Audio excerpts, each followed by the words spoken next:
ہمارے نبی علیہ الصلوۃ والسلام اعلان نبوت سے قبل بھی صادق اور امین کہلائے، تو پھر کیا ہمیں زیبا ہے کہ ہم جھوٹ بولیں؟ اور جب کوئی شخص جھوٹ بولتا ہے، صحیح حدیث ہے، اس کے منہ سے بدبو نکلتی، عام لوگ نہیں اس کا احساس کرتے، نورانی فرشتے اللہ کے اس کو محسوس کرتے، اور رحمت کے فرشتے 1 میل پیچھے اس کے گھر سے ہٹ جاتے ہیں، جہاں وہ جھوٹ بولتا ہے جہاں، تو اس سے 1 میل پیچھے ہٹ جاتے ہیں۔ اب جس گھر سے بھبوکے پھوٹ رہے ہوں بدبو کے، ماں بھی جھوٹ بولتی ہو، بیٹی بھی جھوٹ بولتی ہو، باپ بھی، بیٹا بھی، گھر کے افراد بھی، گھر کے ملازم بھی جھوٹ بولتے ہیں، تو جھوٹ ہی جھوٹ چلتا ہو تو وہاں تو بدبو کے بھبوکے اٹھیں گے، تو رحمت کے فرشتے آئیں گے؟ کبھی بھی نہیں آئیں گے۔ تو پھر رزق ہونے کے باوجود برکت نہیں ہوگی، افراد خانہ کے اندر جو ہے وہ باہمی محبت نہیں ہوگی، لڑائیاں، الجھاؤ، کیا کچھ ہوگا۔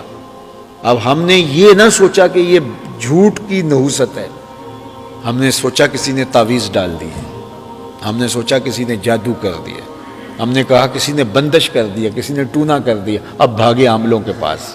بعض کا ہمارے پاس بھی لوگ آتے ہیں، یہ مسئلہ، تو ہم کہتے ہیں کہ یہ آیت کریمہ پڑھو، کہتے ہیں کوئی تعویذ دے دو۔ کون اٹھ کے روز 40 مرتبہ یہ پڑھے؟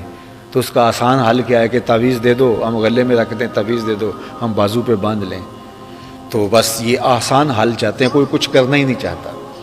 تو جب کوئی اتنا بھی نہیں کرنا چاہتا ہے تو اس کو کہا جائے کہ میاں تیرے گھر کی نحوست، تیرے گھر کے اندر جو بے برکتی، باہمی الجھاؤ، افراد کا ایک دوسرے سے دور رہنا، یہ جادو کی وجہ سے نہیں، بندش کی وجہ سے نہیں، ٹونے کی وجہ سے نہیں، تعویذات کی وجہ سے نہیں، تمہارے منہ سے پھوٹتے ہوئے جھوٹ کی وجہ سے ہے۔ تو آج کے بعد جھوٹ ترک کر دو تو کوئی اس کے لیے تیار نہیں ہوگا۔ تو پھر سوکھا کام یہی نا، عاملوں کے پاس جاؤ، تو میلے لگے ہوں ان کے پاس، بڑے پڑھے لکھے لوگ بھی ہیں ان کے پاس بیٹھے ہوتے ہیں، عاملوں کے پاس، وہ کہتے ہیں نہیں اس نے بات بتا دی ہے، اور ہر عامل کہتا ہے بس ایک آپ کے خاندان میں خاتون ہے، اس کا چھوٹا سا قد ہے، رنگ اس کا تھوڑا سانولا ہے، تو اس نے سب کچھ کیا ہوا ہے۔ تو خاندان کے اندر ایک عورت تو ایسی ہوتی ہے، تو فوراً ذہن کلک کر جاتا ہے، اچھا ہاں اس عورت نے، خواہ کی نفرت بھی پیدا ہو گئی اور بیماری کا حل بھی نہیں ہوگا۔ وہ عامل نے کہا کہ یہ تعویذ وزن کے نیچے رکھ دیں، یہ دانتوں میں چبائیں، یہ ہوا میں لہرا دیں، یہ کریں، وہ کچھ کرنے سے اس کو ایک نفسیاتی طور پہ تھوڑا سا سکون ہو جاتا ہے، وہ کہتا ہے مجھے فرق پڑ گیا۔ کوئی فرق نہیں پڑتا، پھر 4 دن کے بعد وہی ہوتا ہے، اس لیے کہ بیماری کا علاج نہیں کیا، بیماری وہ تھی نہیں، تشخیص صحیح نہیں ہوئی۔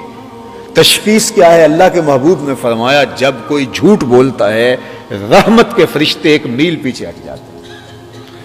اب سویر سے لے کر جھوٹ جھوٹ جھوٹ جھوٹ، دکان پہ جھوٹ، فیکٹری میں جھوٹ، گھر میں جھوٹ۔ اب جھوٹ کا جب کاروبار ہوگا تو برکت قریب نہیں آ سکتی، سکون طمانینت کا سوچیں بھی نہ۔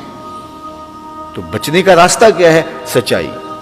میرے رب نے کہا یا ایھا الذین آمنوا اتقوا اللہ وقولوا قولا سدیدا، اے ایمان والو تم سیدھی سیدھی بات کرنا شروع کر دو، تم سچ بولنا شروع کر دو، پھر کیا ہوگا؟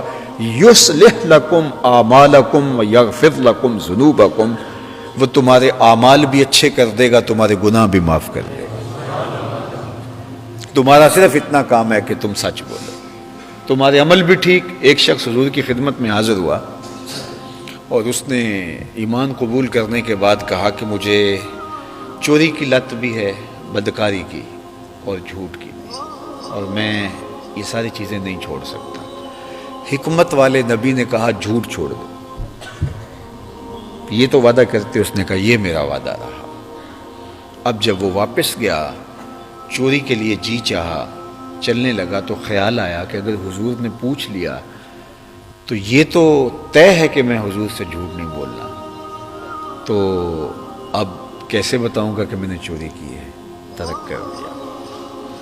پھر خیال آیا، اور جو طبیعت کے اندر بدی کا ایک چسکا تھا اس کی طرف لپکنے لگا، قدم اٹھے ہی تھے تو خیال آیا کہ حضور نے پوچھا تو کیسے آنکھیں ملاؤں گا، کیسے کہوں گا حضور میں نے یہ بدکاری کی ہے۔ واپس پلٹ آیا، ایک جھوٹ چھوڑنے کی وجہ سے باقی برائیاں بھی ختم۔ اللہ فرماتا ہے تم سیدھی سیدھی بات کرنے کی عادت اپنا لو، پھر کیا ہوگا؟ یصلح لکم اعمالکم، تمہارے عمل ستھرے کر دوں گا، ویغفر لکم ذنوبکم، اور تم سچ بولنا شروع کر دو گے، میں تمہارے گناہ معاف کر دوں گا۔